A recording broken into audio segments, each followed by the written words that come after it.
Eu, Marília, não sou algum vaqueiro que viva de guardar alheio gado, de tosco trato, de expressões grosseiro, dos frios gelos e dos sóis queimado. Tenho o próprio casal e nele assisto.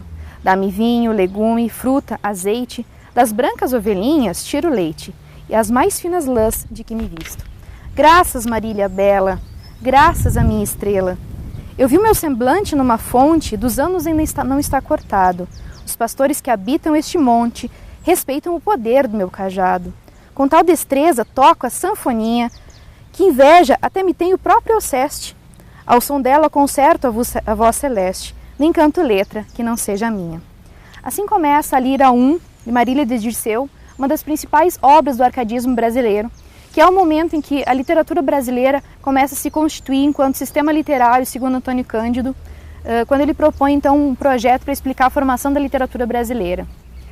O arcadismo então vai ser essa estética literária que vai retomar alguns elementos da tradição greco-latina, como a gente pode ver aqui no poema do Tomás Antônio Gonzaga, Marília de Dirceu, que a gente vai ter essa questão do pastoreio, né, que era bastante comum numa lírica grega, né, e que foi retomada depois pela lírica latina e retomada mais tarde pela lírica portuguesa e que vai fazer parte dessa tradição ocidental da qual a literatura brasileira faz parte.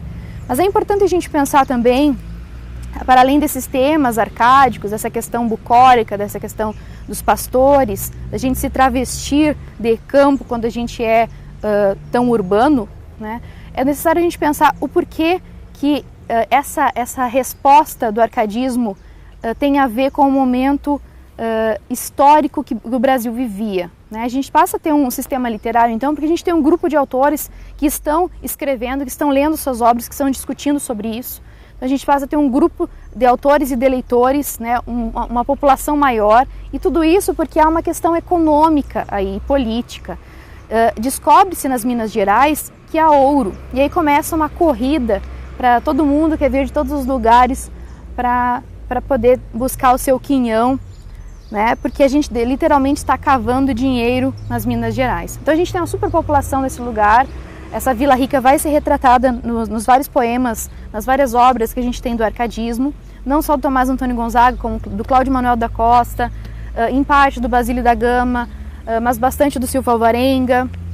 Então a gente vai ter esses poetas que estão pensando de alguma forma nesse lugar de onde eles estão, mas a partir de uma ótica clássica, né? E por isso a gente vai ter esse travestimento, digamos assim, da realidade, que é mais urbana, mas que a gente tem sobre esse olhar idealizado, digamos assim, do ambiente rural, em que as coisas estão mais amenas, em que há mais paz, inclusive para a gente viver a nossa vida.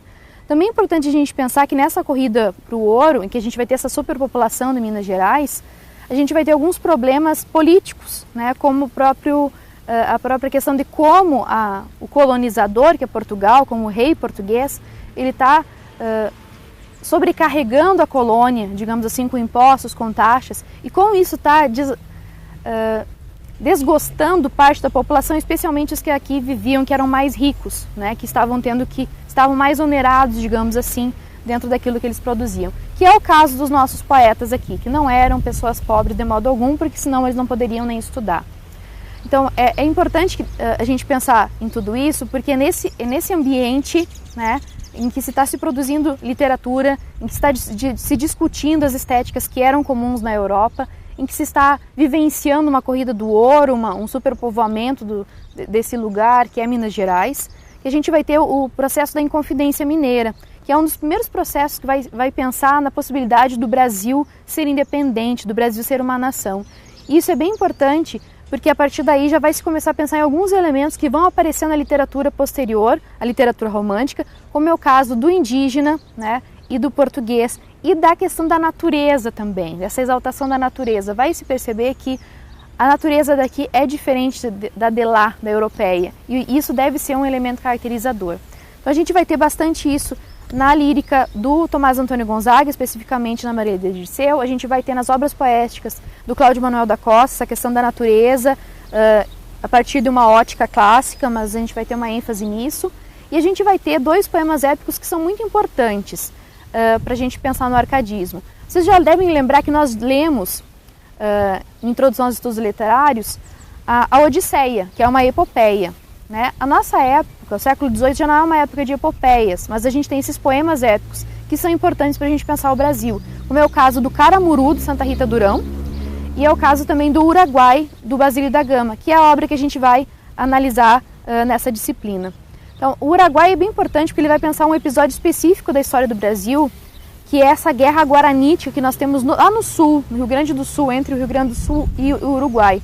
O que acontece? A colônia de Sacramento, que era do Uruguai, né, passa por um tratado entre Portugal e Espanha a ser devolta dos espanhóis, ao passo que os nossos 7 povos das missões, que eram colônias em que os espanhóis estavam ali, ele deve se voltar, digamos assim, para os portugueses.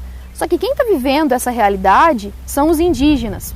E aí a gente vai ter, nesse poema do Uruguai, esse embate entre os portugueses pelo território, né, e os indígenas por um território que é deles, em que eles estão habitando, né, dentro dessas grandes missões jesuíticas.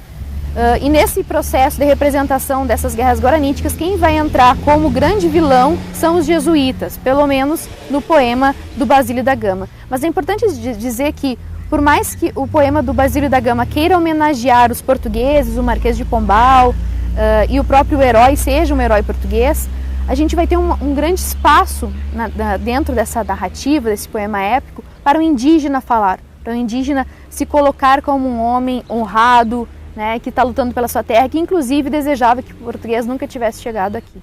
Então são 2 obras bastante importantes para a gente pensar no arcadismo brasileiro, para a gente pensar nesse sistema literário que começa a se configurar no Brasil no século XVIII e que vai nos ajudar muito a entender o que vem depois, que é o romantismo brasileiro.